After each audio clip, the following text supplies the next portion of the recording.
میں کرپٹ لوگوں کو جیلوں میں ڈالوں گا. کسی کرپٹ آدمی کو میں نہیں چھوڑنے لگا. You are selected Prime Minister. تڑیاں دیتے ہیں اور دھمکیاں دیتے ہیں کہ ہم پوری اپوزیشن کو جیلوں میں میں بھیج دوں گا. You are not a dictator. تم تو صرف کٹپٹلی ہو, تمہاری توڑے تو کوئی اور ہلا رہا ہے. جنگ ابھی جاری ہے, ابھی ہمیں دائمی امن کی اصل منزل پر پہنچنا ہے.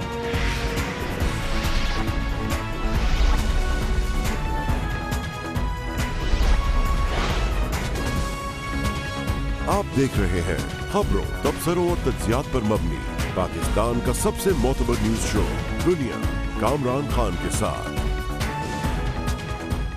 السلام علیکم, میں ہوں کامران خان. پیپلز پارٹی کی سندھ حکومت نے جنرل مشرف کے دور کا پولیس آرڈر 2002 چند ترامیم کے ساتھ اب سندھ پولیس ایکٹ 2019 کے نام سے منظور کر لیا ہے, اور اس کے تحت اب سندھ پولیس پر حکومت سندھ کی سیاسی گرفت پوری مضبوط ہو گئی ہے. سندھ پولیس کے تمام بڑے انتظامی معاملات حکومت سندھ نے اپنی مٹھی میں بند کر لیے ہیں. اسی وجہ سے اب سندھ پولیس کے تمام بڑے بڑے افسران کے تبادلے صوبائی حکومت کے اشاروں کے تابع ہوں گے, اور وزیر اعلیٰ سندھ کی سیاسی خواہشات کے مطابق محکمہ پولیس چلے گا. پرسوں سندھ اسمبلی میں تحریک انصاف اور ایم کیو ایم نے پولیس کے نئے قانون کی بھرپور مخالفت کی, بل کی کاپیاں پھاڑی, ایوان سے واک آؤٹ کیا, لیکن پیپلز پارٹی کی حکومت نے اپنی اکثریت کی بنیاد پر بل کو پاس کرایا. Ayes have it, and clause 6 as recommended, amended by the select committee. Sir, I move that bill be passed into law. Those who are for the motion may say ayes. Ayes. Against may say no. And the bill is passed into law unanimously. ہم شدید احتجاج کرتے ہیں. انہی نے پھر police کو سرنگوں رکھا ہے, آئی جی کے ٹرانسفر کی رائٹ اپنے پاس رکھی ہے. وہی قدر مچے گا 11 سال میں 14 آئی جی, یا ان کا من پسند آئی جی. نئے پولیس آرڈر میں اپنا ماتحت اور غلام بنانے کی کوشش کی ہے. غیر قانونی طریقے سے پاس کیا گیا قانون ہے. کلیئر کٹ کہا گیا ہے کہ آئی جی کو انڈیپینڈنٹ کریں. اب نہ انہوں نے آئی جی کو اکاؤنٹیبل ٹھہرا ہے, نہ اس کو یہ اختیارات دیے ہیں کہ وہ جا کے ایس پیز اور ڈی آئی جیز کی پوسٹنگ کر سکے. نئے قانون کے تحت سندھ حکومت نے پولیس سے متعلق تمام بڑے فیصلوں میں آئی جی سندھ کا کردار صرف مشاورت کی حد تک محدود کر دیا ہے. اب ایس ایس پی سے لے کے ایڈیشنل آئی جی تک کی تمام تعیناتیاں اور تبادلوں کا اختیار چیف منسٹر نے خود لے لیا ہے, جبکہ اس سے پہلے وزیر اعلیٰ سندھ کے پاس آئی جی سندھ کو صرف مشورہ دینے کا اختیار تھا. نئے قانون کے مطابق سندھ پولیس میں بھرتی کا طریقہ کار حکومت طے کرے گی. اے ایس آئی سے ڈی ایس پی تک کی آسامیوں پر پبلک سروس کمیشن کے ذریعے بھرتیاں کی جائیں گی. پولیس کے نئے قانون کے تحت سندھ حکومت نے پبلک سیفٹی کمیشن کی شکل میں آئی جی سندھ کے اوپر ایک تلوار لٹکا دی ہے. سندھ حکومت کو اختیار ہوگا کہ وہ صوبائی پبلک سیفٹی کمیشن کی سفارش پر آئی جی سندھ کو فارغ کر سکے. پیپلز پارٹی کی سندھ حکومت 2008 سے 2018 کے درمیان 10 سال میں 14 آئی جیز تبدیل کر چکی ہے.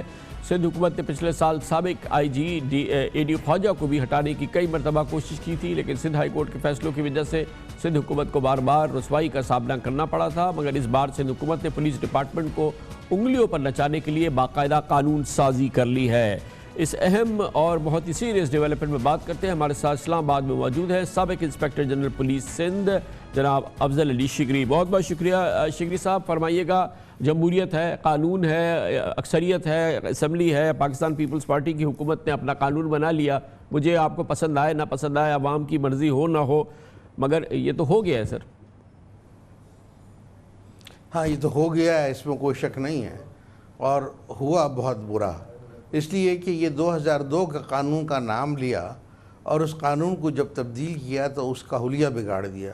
میرا خیال ہے اس میں ایک نہیں بے شمار اس میں ترامیم کیا ہے. تو میں نہیں سمجھتا ہوں کہ یہ 2002 کا قانون ریسٹور ہوا ہے. یہ ایک نیا قانون ہے, اور اس قانون کے اندر ایسے وہ ہیں سیکشنز ہیں کہ جو پولیس کی جو ایک اٹانومی, پروفیشنل اٹانومی, اور پولیس کے اوپر ایک اس کو جو انسولیٹ کرتا تھا پولیٹیکل انٹرفیئر سے, ان سب کو ختم کر دیا. ہم نے 2002 کے قانون میں اٹانومی, پروفیشنلزم, اکاؤنٹیبلٹی اور اس کے بعد پھر insulation from the political interference, ان بنیادی اصولوں کے اوپر ان کو استوار کیا تھا. اور شیخی صاحب یہ جو 2002 کا قانون تھا اس میں جو پبلک سیفٹی کمیشن تھا وہ تو بڑا انڈیپینڈنٹ باڈی تھی, اس میں سٹیزنز تھے, بڑے ریڈاؤنڈ سٹیزنز تھے, ٹوٹلی انڈیپینڈنٹ باڈی تھی. انہوں نے تو اپنے سبسروینٹ کو اس کا نام دے کے ایک اپنے ہی ایک پلوائے کھڑا کر دیا ہے, بیوقوف بنانے کی کوشش کی ہے 100%. نہیں, یہ تو ضلع کے لیول کے اوپر انہوں نے ایم این ایز اور ایم پی ایس کو اس کے اندر نامینیٹ کر دیں گے, اور جو پروونشل سیفٹی کمیشنز میں جو بیلنس تھا کہ آپ کا جو حکومت اور اس کی جو اپوزیشن کے برابر ممبرز ہونے تھے اس کو ختم کر دیا ہے. تو وہ جو ایک بیلنس قانون بڑی محنت کے بعد بنایا تھا اس کو خراب کر دیا ہے, اور نتیجہ یہ ہوا ہے کہ اب جو ہمارے پاس جو چیز ابھر کے آ رہی ہے وہ میرا خیال ہے اس کی بہت خرابی ہوگی, اور پولیس ویسے ہی پہلے خراب ہوئی بھی تھی, میرا خیال ہے رہی صحیح کسر جو اب وہ پوری ہو جائے گی. اب اس کا مداوع کیا ہے سر, کیا کیا جا سکتا ہے؟ شہری حد الامکان کوشش کرے کہ یہ پولیس کو ایک سیاسی مٹھی میں بند ہونے سے بند کرے, روکے کسی صورت سے, کوئی گنجائش ہے؟ نہیں, مجھے حیرانگی اس بات پر ہے کہ صرف یہاں کی بات نہیں ہے, ہر صوبے نے 2002 کے قانون کو رد کر کے اپنا قانون بنا لیا ہے, جبکہ کانسٹیٹیوشن کے اندر اس کا سٹیٹس جو ہے وہ کنکرنٹ ہے.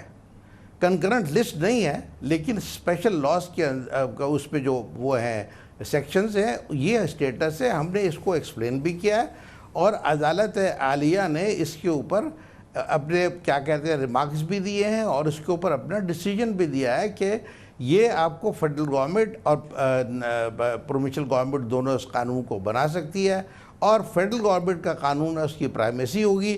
لیکن میں سمجھتا نہیں ہوں کہ یہ بس چینج کر دیتے ہیں. تو اور اس کے علاوہ اب بھی میرا خیال ہے عدالت میں ایک مقدمہ چل رہا ہے کہ جس میں اسپیسیفک یہ ریکویسٹ کی گئی ہے کہ اس کو ایز اے کنکرنٹ قانون جو ہے وہ بنایا جائے, تاکہ اس کے اوپر اس طریقے سے من مانی تبدیلیاں ہر صوبہ نہ کر سکے. بہت بہت شکریہ جناب افضل علی شگری ہمارے ساتھ موجود تھے, سابق inspector general police Sindh. Commercial break, اس کے بعد ذکر کریں گے نیب چیئرمین جناب جاوید اقبال. آج کل خبروں میں ہیں, پہلے تو ان کا ایک بہت ہی تفصیلی انٹرویو شائع ہوا, اس کے بعد کل انہوں نے ایک بڑا خطاب کیا صحافیوں سے. کہا تو اس کو پریس کانفرنس گیا, مگر وہ پریس کانفرنس نہیں تھی کیونکہ سوال جواب نہیں ہوئے, مگر بڑی دلچسپ بات کی, خاص طور پہ پاکستان کے کاروباری طبقے کو, تاجروں کو بہت ہی ایک خوشگوار پیغام دیا نیب کی جانب سے. اس کی بات کرتے ہیں چھوٹے سے وقفے کے بعد. Chairman NAB justice retired Javed Iqbal آج کل خبروں میں ہیں. پہلے تو انہوں نے ایک روزنامہ ایکسپریس کے سینئر صحافی جاوید چودھری کو ایک بہت ہی تفصیلی اور انکشاف بھرا, چٹکلوں بھرا انٹرویو دیا. اس کے بعد کل انہوں نے ایک پریس کانفرنس سے خطاب کیا, گو کہ یہ پریس کانفرنس کا اس کو نام دیا گیا تھا, مگر یہ پریس کانفرنس نہیں تھی. دراصل یہ جناب جسٹس جاوید اقبال کا ایک خطاب تھا جو انہوں نے صحافیوں سے کیا, جس کے بعد انہوں نے سوالات نہیں لیے.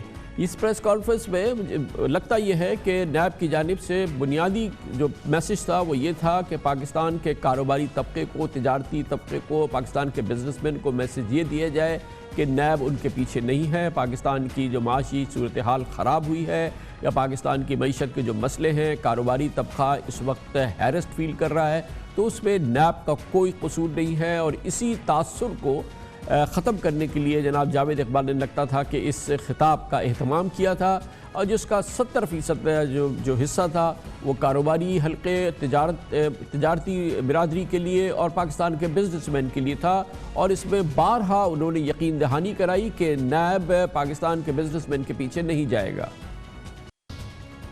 میری بزنس مین کمیونٹی سے گزارش ہے کہ کسی قسم کا ان کے لیے خوف نہیں ہونا چاہیے, کسی قسم کا ان پر دباؤ نہیں ہے.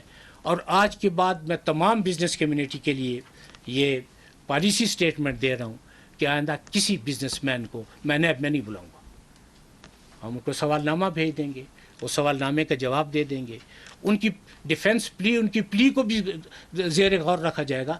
ان ساری چیزوں کو اپنے سامنے رکھ کے جب فیل کیا کہ بعد یوں نظر میں کیس بنتا ہے تو پھر ان کو تکلیف دی جائے گی. ادروائز ایسا نہیں ہوگا کہ کسی بھی بزنس مین کو بار بار نیب کے دفتر میں بلایا جائے, نہ ریجنز بلائیں گے نہ ہیڈ آفس بلائے گا. بڑے اطمینان سے اپنی سرگرمیاں جاری رکھیں. یقیناً یہ ایک نئی پالیسی ہے جس کا اظہار جناب جاوید اقبال نے کیا، جس میں انہوں نے کہا کہ نیب اب بزنس مین کو نہیں طلب کرے گی، لیکن اس کے ساتھ ہی انہوں نے اس بات کا بھی اظہار کیا کہ پاکستان کے لیڈنگ بزنس مین کو نیب طلب کرتی رہی ہے، ان کو بلاتی رہی ہے، ان کے معاملات کی میرٹ اپنی جگہ ہے۔ اور خاص طور پہ جناب جاوید اقبال نے پاکستان کے دو بہت ہی پرومیننٹ بزنس مین جو لیڈنگ بزنس مین ہیں ان کا نام بھی لیا، کیونکہ جناب جاوید اقبال کا کہنا تھا کہ ان کے ساتھ بہت اچھا سلوک کیا گیا، لیکن یقیناً اس بات میں یہ چیز پنہا ہے، یہ چیز سامنے تھی کہ پاکستان کے لیڈنگ بزنس مین کو نیب میں طلب کیا جا رہا تھا۔ اب ملک کے دو اہم ترین میں بزنس مین حضرات کا نام لینا چاہوں گا، ایک عارف حبیب صاحب ہیں اور ایک میاں امن شاہ صاحب ہیں۔ ان کے لیٹر موجود ہے ریجنل لیب لاہور کے پاس، جس میں انہوں نے نیب سے نہ صرف نیب کی کارکردگی کو اپریشیٹ کیا ہے بلکہ کسی قسم کی کسی شکایت کا اظہار نہیں کیا۔ آپ بتائیں کیا وہ بزنس کمیونٹی کو ریپرزینٹ نہیں کرتے؟ کیا وہ ملک کے سب سے بڑے بزنس مین نہیں ہیں؟ اگر شکایت کسی کو ہوتی تو سب سے پہلے ان کو شکایت ہوتی کہ جی نیب نے ہمارے ساتھ کوئی زیادتی کر دی ہے۔ لیٹرز موجود ہیں، اس کی بنیاد پر میں آپ سے کہہ رہا ہوں کہ جی یہ سلسلہ چلا ہے۔ گو کہ جناب جاوید اقبال نے کہا کہ دو خطوط موجود ہیں جناب عارف حبیب کے اور میاں محمد منشا کے کہ وہ نیب کے جو کنڈکٹ ہے اس کی بہت تعریف کر رہے ہیں۔ یقیناً وہ بات بالکل صحیح ہوگی، لیکن ایک پاکستان کے بہت ہی لیڈنگ بزنس مین جن کا ذکر نہیں کیا، جس کیس کا ذکر چیئرمین نیب نے نہیں کیا، وہ پاکستان کے لکی گروپ جو کہ پاکستان کا شاید سب سے بڑا بزنس گروپ ہے، اس کے چیف ایگزیکٹو آفیسر محمد علی ٹھبا کا کیس ہے، جن کے خلاف نیب ریفرنس فائل کر چکی ہے۔ اور نیب نے ریفرنس فائل کیا اس لیے کہ وہ حکومت کی درخواست پہ پی آئی اے کے بورڈ آف ڈائریکٹرز میں شامل ہوئے، وہاں پہ کسی مینیجنگ ڈائریکٹر صاحب کی اپوائنٹمنٹ ہوئی اور اس مینیجنگ ڈائریکٹر صاحب کی اپوائنٹمنٹ کی بنیاد پر محمد علی ٹھبا کے خلاف نیب نے ریفرنس فائل کر دیا ہے، اور اس سے پہلے ان کو کئی بار طلب کیا گیا اور اب اس وقت وہ نیب کا ایک ریفرنس بھگت رہے ہیں۔ یہ ایک بہت بڑا کیس ہے جس میں کہ بزنس مین کے حوالے سے جو نیب کی کارروائی سامنے آئی ہے۔ ان تمام امور پہ بات کرتے ہیں۔ پاکستان کے بزنس مین اس خیر سگالی کے پیغام کو جو نیب کی جانب سے دیا گیا ہے کتنا ویلکم کرتے ہیں، مسئلہ کتنا سنگین تھا، اور مسئلے کی جڑ تک پہنچنے کے لیے اور اس کو باقاعدہ طور پہ اس کے اصلاح کے لیے کیا کرنے کی ضرورت ہے۔ چیئرمین نیب صاحب نے ایک اور بات بڑے زور دے کے کہی کہ نیب اب کسی ایسے بزنس مین سے اس کی ٹیلی گرافک ٹرانسفرز کے حوالے میں بات نہیں کرے گا، ٹی ٹی کے حوالے سے بات نہیں کرے گا جو بزنس کے ایک نارمل روٹین کا حصہ ہوتا ہے۔ انہوں نے کہا کہ نیب اس حوالے سے کبھی کوئی پوچھ گچھ نہیں کرے گا۔ بہرحال ان مجموعی امور پہ بات کرتے ہیں اور اس کے لیے ہمارے ساتھ موجود ہیں پاکستان کی بزنس کمیونٹی کو بھی ریپرزینٹ کرتے ہیں، سابق وزیر تجارت رہ چکے ہیں اور ایک بہت ہی مؤثر تھنک ٹینک چلاتے ہیں، جناب ہمایوں اختر خان ہمارے ساتھ موجود ہیں۔ بہت بہت شکریہ ہمایوں اختر خان صاحب، آپ ان لوگوں میں شامل ہیں جو بہت ہی ایکٹیولی کیمپین کر رہے تھے کہ بزنس کمیونٹی کو نیب سے الگ کیا جائے، ان کو ہراساں نہ کیا جائے، ان کے ساتھ مسائل جو ہیں اس کو ایڈریس کیا جائے۔ آپ نے کل چیئرمین نیب کی پریس کانفرنس سنی، کتنی آپ کو تسلی ہوئی اور جو ایشوز ہیں وہ کس حد تک ایڈریس ہوئی؟ جی Kamran, at the highest level NAB نے ریئیکٹ کیا ہے۔ اس میں جیسے آپ نے اپنے پروگرام کی ابتدا میں کہا، اب تو یہ ثابت ہو گیا ہے کہ ایک مسئلہ موجود تھا۔ بیسیکلی نیب وجود میں آئی تھی ہولڈرز آف پبلک آفس کے خلاف انویسٹیگیشن اور اکاؤنٹیبلٹی کرنے کے لیے، لیکن آہستہ آہستہ آہستہ ہم نے دیکھا کہ ٹوٹلی پرائیویٹ سیکٹر کے معاملات میں بھی نیب آ رہی ہے، اور اس کی ایک وجہ یہ تھی کہ اینٹی منی لانڈرنگ ایکٹ کے تحت جو F M U financial monitoring unit بنے تھے، بینک ان کو ایک سسپیشس ٹرانزیکشن رپورٹ کر دیتے تھے، اور کئی دفعہ ایسے ہوا، آئی ڈونٹ نو ان کے کس طرح کے سسٹمز ہیں بینکوں کے، کس طرح کے کمپیوٹر سسٹمز ہیں، کہ 20-30 سال کے جو کلائنٹس ہیں بینک کے، بڑے بڑے بزنس مین، اور ان کی بڑے بڑے کاروبار چل رہے ہیں اور امپورٹ اور ایکسپورٹس ہو رہی ہیں ورتھ ہنڈریڈز آف ملین، اس کے خلاف ایک suspicious transaction report F M U کو چلی جاتی تھی۔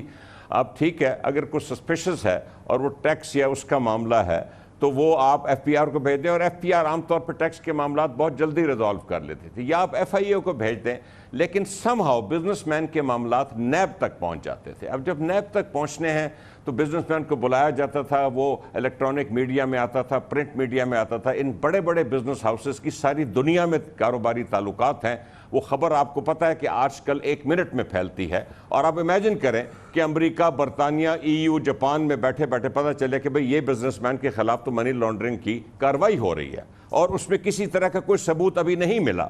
تو یہ چیز چیئرمین نیب نے غالباً روکی ہے اور بہت ہی خوشائند بات ہے. دیکھیے آج کل ہمارا 22واں IMF کا پروگرام چل رہا ہے. آلریڈی انٹرسٹ ریٹس بڑھ رہے ہیں, آج پھر بڑھے ہیں, روپیہ گر رہا ہے, انسرٹنٹی کافی ہے. بزنس مین کو کم از کم یہ جو ہراسمنٹ ہے یہ رکے, اور مجھے خوشی ہے کہ چیئرمین نیب نے ہائیسٹ لیول پہ آ کے یہ مناسب سمجھا ہے کہ وہ اس چیز کو کلیریفائی کریں. اچھا, جو انہوں نے کلیریفیکیشن دی کہ وہ نہیں ہوگا, وہ آپ کے خیال میں کافی ہے؟ کیونکہ اس سے پہلے بھی یہ بات تو کہی جا چکی ہے کہ بزنس مین کو ہیرس نہیں کیا جا رہا. اسی دوران ہم نے دیکھا کہ لکی گروپ کے جو چیف ایگزیکٹو آفیسر ہے پاکستان کے, بہت ہی رسپیکٹیبل اور بہت ہی پرومیننٹ نمبر 1 بزنس گروپ ہے, اس کے چیف ایگزیکٹو آفیسر پر ریفرنس ہو گیا کہ وہ PIA کے بورڈ میں کیوں بیٹھا. یہ چیز کامران, یہ چیز بھی ہو رہی ہے. اب دیکھیے ایک بزنس مین, بالکل طبع صاحب بہت ہی معروف بزنس مین ہے اور بڑا اچھا یہ گروپ ہے, پروفیشنلز ہیں, ایک قسم کی گورنمنٹ سروس وہ دے رہے تھے کہ PIA کے بورڈ میں ہماری کوشش ہوتی ہے کہ پبلک سیکٹر انٹرپرائزز میں پرائیویٹ سیکٹر کے لوگ آ کے بیٹھیں تاکہ ایک سوچ اس پبلک سیکٹر انٹرپرائز میں آئے. اب اگر مینیجنگ ڈائریکٹر اپوائنٹ ہوا ہے تو پورے کا پورے بورڈ کے خلاف ریفرنس فائل ہو گیا. ہوتا یہ ہے کامران کہ نیب ایک کیس جب کھل جاتا ہے تو وہ اس پہ بیٹھ جاتے ہیں اور وہ سال پھر بیٹھے رہتے ہیں. وہ بلائیں گے, لیٹر لکھیں گے, تمام بینکوں کو کہہ دیں گے کہ بھئی آپ اس بندے کے خلاف, آپ کے پاس یہ کمپنی کے خلاف کیا ہے, اور وہ بار بلاتے رہیں گے اور نہ وہ کسی اس کو انجام پہ نہیں پہنچائیں گے. یا تو آپ چلیں, آپ نے ریفرنس فائل کرنا ہے یا کیس بنانا ہے تو بنائے, عدالتوں میں معاملہ جائے اور ادھر حل ہو, لیکن وہ اس پہ بیٹھے رہتے ہیں. تو بالکل مجھے امید ہے یہ جو لیول ہے, جس لیول پہ یہ بات ہوئی ہے, میں امید کرتا ہوں کہ چیئرمین نیب اس پہ سختی سے عمل کریں گے اور پاکستان کی جو بزنس کمیونٹی ہے, انلیس کہ وہ نیب کا جو آرڈیننس ہے اس کے انڈر ایک کرائم سرزر ہوا ہے, اس کے علاوہ یہ جو ایکٹیویٹی STR وغیرہ کی ہے, جو TTs وغیرہ کی ہے, اس پہ کچھ لگام دیں گے. بہت شکریہ جناب ہمایوں اختر خان ہمارے ساتھ موجود تھے. کمرشل بریک, اس کے بعد ذکر کریں گے. وفاقی وزیر سائنس سے ٹیکنالوجی جناب فواد چودھری کہتے ہیں کہ وہ ایک بہت بڑی پبلک سروس کر رہے ہیں. انہوں نے کہا کہ سائنٹیفک دور ہے, ان کی وزارت نے قمری کیلنڈر تیار کر لیا. 5 سال تک آپ کو بتایا جا سکتا ہے کہ کب چاند نکلا اور کب چاند نہیں نکلا. اس سے پاکستان میں ہمیشہ سے جنم لینے والا جو ایک تنازع ہے وہ ختم ہو سکتا ہے. لیکن دیکھتے ہیں کہ علماء کرام اس کو مانتے ہیں یا نہیں. اس پر بات کرنے کے لیے ہمارے ساتھ ہوں گے فواد چودھری صاحب چھوٹے سے وقفے کے بعد. تاریخ میں بہت ہی کم ایسا ہوا ہوگا کہ پاکستانیوں کو چاند اور عید الفطر کے چاند کی رویت کے حوالے سے جب اس کا معاملہ سامنے آئے تو شدید کوفت کا سامنا نہ کرنا پڑا ہو. یہ ہم ہمیشہ سے دیکھتے آ رہے ہیں کہ تنازع اس حوالے سے کھڑا ہوتا ہی ہے. اس کا حل موجود ہے. دنیا کے بہت سارے ممالک اس سلسلے میں کام کر رہے ہیں اور اب وزارت سائنس اینڈ ٹیکنالوجی نے ایک بڑا اچھا اس میں ڈیولپمنٹ کی ہے. اس کے ماہرین نے سائنسی بنیاد پر قمری کیلنڈر تیار کر لیا ہے, جس کے بعد اب چاند دیکھنے کا انتظار نہیں کرنا پڑے گا بلکہ رمضان اور عید کی تاریخوں کو پہلے سے تعین کیا جا سکے گا. قمری کیلنڈر وفاقی وزیر سائنس اینڈ ٹیکنالوجی جناب فواد چودھری کے براہ راست نگرانی میں ان کے حکم سے تیار کیا گیا ہے. رپورٹس کے مطابق قمری کیلنڈر کا ہر 5 سال بعد جائزہ لیا جائے گا, جبکہ نئے قمری کیلنڈر کے بارے میں معروف علماء کرام اور اسلامی نظریاتی کونسل سے بھی رائے لی جائے گی, جس کے بعد اسے وفاقی کابینہ میں منظوری کے لیے پیش کیا جائے گا. جناب فواد چودھری نے آج ایک ٹویٹ میں کہا کہ مولانا منیب الرحمان اور شہاب الدین پوپلزئی صاحب اکثر اس حوالے سے ان کی جو تنازع ہے وہ سامنے آتا ہے, ان کو دعوت بھیجی ہے انہوں نے کہ وہ تشریف لائیں اور دیکھیں کہ چاند کیسے گردش کرتا ہے. سائنسی طور پہ چاند کے مقام کا تعین انتہائی آسانی سے ہو سکتا ہے. اس ماہ کے آغاز پر رمضان کا چاند دیکھنے کے موقع پر بھی جناب فواد چودھری نے یہ بیان دیا تھا کہ ایسا ممکن ہے, اور یہ آپ کے علم میں ہے کہ اس دفعہ بھی رمضان کی چاند کی رویت کے حوالے سے تنازع جیسا کہ اکثر کھڑا ہوتا ہے, بلکہ اکثر ضرور کھڑا ہوتا ہے, وہ کھڑا ہوا تھا. اس موضوع پہ بات کرتے ہیں, ایک اچھی ڈیولپمنٹ ہے اور اس پہ ضرور بات ہونی چاہیے. ہمارے ساتھ موجود ہے وفاقی وزیر سائنس اینڈ ٹیکنالوجی جناب فواد چودھری. بہت شکریہ فواد چودھری صاحب. فرمائیے گا کہ یہ کام مکمل طور پہ اس وقت کمپلیٹ ہو گیا ہے اور یہ اب آپ اس کا اگلا مرحلہ کیا ہے, کیا ہو رہا ہے اس سلسلے میں؟ دیکھیے کامران صاحب، سب سے پہلے تو جس طرح سے آپ نے بالکل درست کہا کہ ہر دفعہ یہ ہمیں ایک سامنا کرنا پڑتا ہے. ہم ایک نیشن سٹیٹ ہیں اور نیشن سٹیٹ میں اوکیجنز جو ہوتے ہیں ان کو نظر آنا چاہیے کہ وہ قوموں کو یونائٹ کر رہے ہیں، لیکن ہمارے ہاں اس طرح کے مواقع کے اوپر ہم زیادہ تقسیم نظر آتے ہیں. تو پھر یہ معاملہ کہ کوئی نہ کوئی سلوشن حکومت کو دینا تو چاہیے تھا. لہٰذا ہم نے پھر فیصلہ کیا، جب یہ منسٹری میرے پاس آئی تو میں نے یہ فیصلہ کیا کہ کیوں نہ ہم ایک سائنسی بنیادوں کے اوپر اس کا کوئی حل نکالیں. اور اگر آپ دیکھیے تو محمد مصطفیٰ صلی اللہ علیہ وسلم کا اپنا ارشاد ہے کہ یہ جو مسلمان ہیں یہ قوم العلم ہے، یعنی علم کی قوم ہے، یہ تحقیق کی قوم ہے. تو جب بھی ٹیکنالوجی، علم، اس سے استفادہ حاصل کرنا ہمارے اوپر ویسے ہی فرض ہے. لہٰذا ہم نے یہ فیصلہ کیا جس میں اسپیس ایجنسی کے لوگ تھے، اسپاکو کے لوگ تھے، اس کے علاوہ میٹ ڈپارٹمنٹ کے لوگ تھے اور ہمارے اپنے سائنٹسٹ شامل تھے. ان کو میں نے ایک کمیٹی بنائی. انہوں نے بہت ہی عرق ریزی کے ساتھ، بہت ہی محنت کے ساتھ تمام پہلوؤں کو سامنے رکھ کے ایک کیلنڈر ایک مکمل کر لیا ہے. ہم نے یہ کیلنڈر کل مکمل کرنا تھا لیکن ایک دن پہلے ہی یہ کیلنڈر جو ہے وہ مکمل ہو گیا.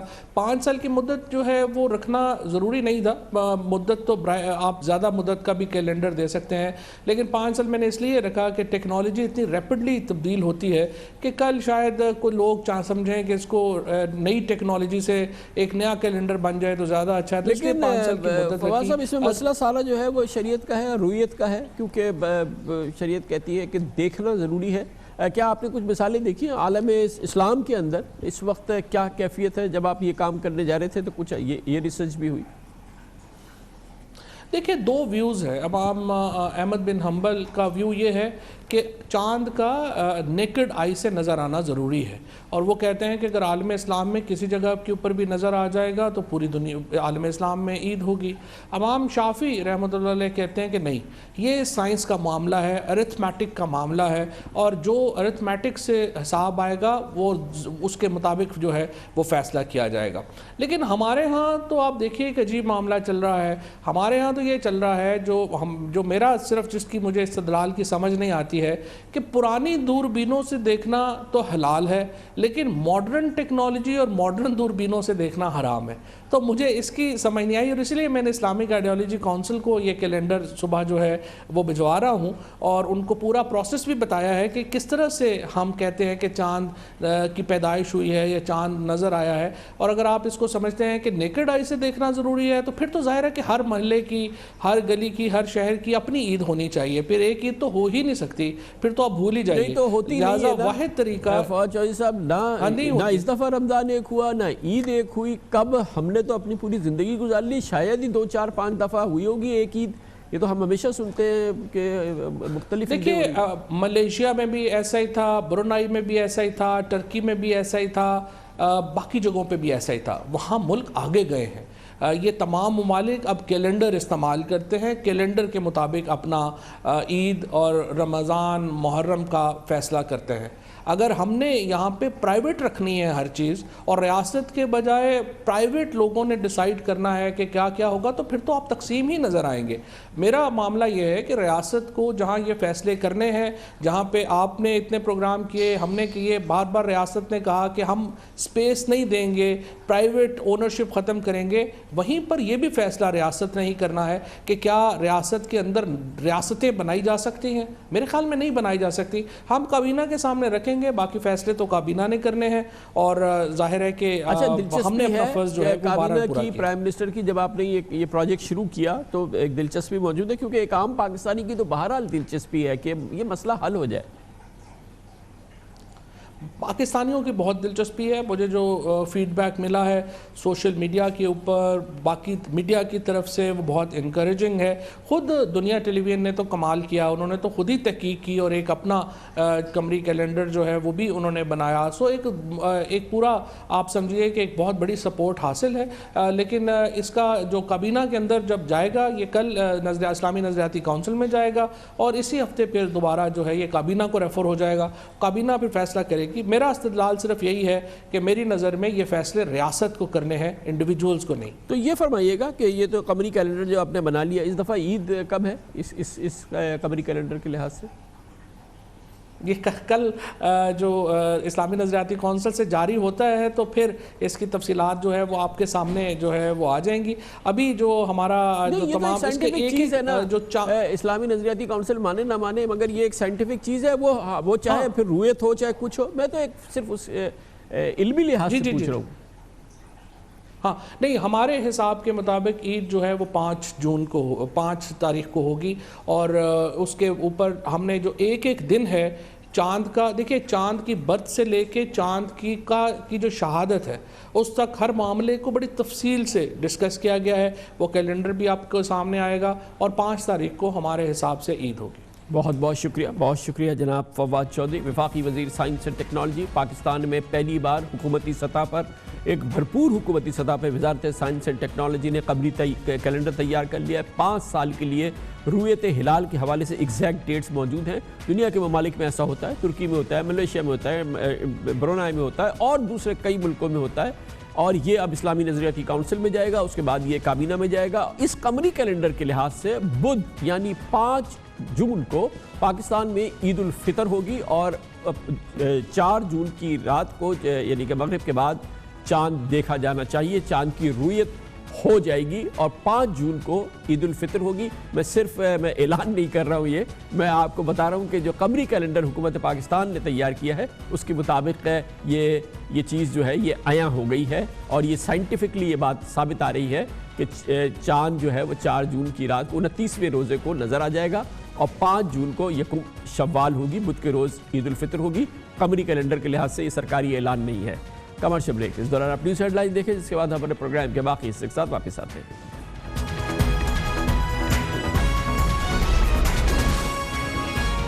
آپ دیکھ رہے ہیں خبروں, تبصروں اور تجزیات پر مبنی پاکستان کا سب سے معتبر نیوز شو دنیا, کامران خان کے ساتھ. دنیا کے تقریباً تمام ممالک میں صرف سیل بیلٹ کے بغیر گاڑی چلانا ہی جرم نہیں, بلکہ ایئر بیگ اور سیفٹی فنکشنز کے بغیر گاڑی سڑک پر لانا باقاعدہ ایک جرم ہے. مگر انتہائی تعجب اور انتہائی افسوس کی بات ہے کہ ہمارے ہاں پاکستان میں بننے والی جو 20 سے 25 لاکھ روپے کی مہنگی گاڑیاں ہوتی ہیں, یہ جو چمچماتی ہوئی گاڑیاں ہم خریدتے ہیں, ان میں عالمی معیار کے حفاظتی انتظامات, بیسک انتظامات بھی نہیں ہوتے. بظاہر یہ چمکتی ہوئی گاڑیاں لمحے بھر میں موت کی سواریاں بن جاتی ہیں. کسی بھی ایکسیڈنٹ کی صورت میں, اور خطرناک ایکسیڈنٹ کی صورت میں موت یقینی ہوتی ہے, کیونکہ ان کی نہ باڈی اتنی مضبوط ہوتی ہے, نہ ان میں وہ سیفٹی فیچرز ہوتے ہیں کہ وہ ذرا بھی کسی بھی ایکسیڈنٹ کی مزاحمت کر سکے. جمعے کو بہت ہی افسوسناک سانحہ تھا جب پاکستان پیپلز پارٹی کے رہنما قمر زمان قاہرہ کے 12 سال بیٹے اسامہ قاہرہ کی ٹریفک حادثے میں اندھوناک موت ہوئی. وجہ یہ بتائی جا رہی تھی کہ اگر گاڑی میں ایئر بیگ ہوتا اور وہ کھل جاتا تو اسامہ قاہرہ کا اور اس کا دوست زندہ بچ جاتا. اس قسم کے حادثات پوری دنیا میں ہوتے رہتے ہیں, اور ایئر بیگز اس حوالے سے ایک کرٹیکل فیکٹر ہوتا ہے کہ وہ زندگی اور موت کے درمیان وہ فاصلہ ہوتا ہے جو ایئر بیگ بن جاتا ہے, اور جو کہ دنیا میں ایک روٹین کا سیفٹی فیچر ہے. گاڑیوں کے سیفٹی کے جو گلوبل سٹینڈرڈز ہیں ان کے مطابق دنیا بھر میں چھوٹی بڑی تمام گاڑیوں کے اندر 2 سے اب آج کل 10 تک ایئر بیگز کی موجودگی لازمی, بالکل لازمی قرار دی گئی ہے. ان ایئر بیگز میں ایکسیڈنٹ کی صورت میں خود بخود ہوا بھر جاتی ہے اور گاڑیوں کا اندرونی ماحول ساکت ہو جاتا ہے, جس کی وجہ سے نہ صرف ڈرائیور بلکہ تمام مسافر شدید قسم کی چوٹوں سے بچ جاتے ہیں. دنیا بھر میں گاڑیوں کی تیاریوں کے ساتھ ان میں حفاظتی انتظامات کی بھرپور جانچ پڑتال اور باقاعدہ ٹیسٹ بھی کیا جاتا ہے.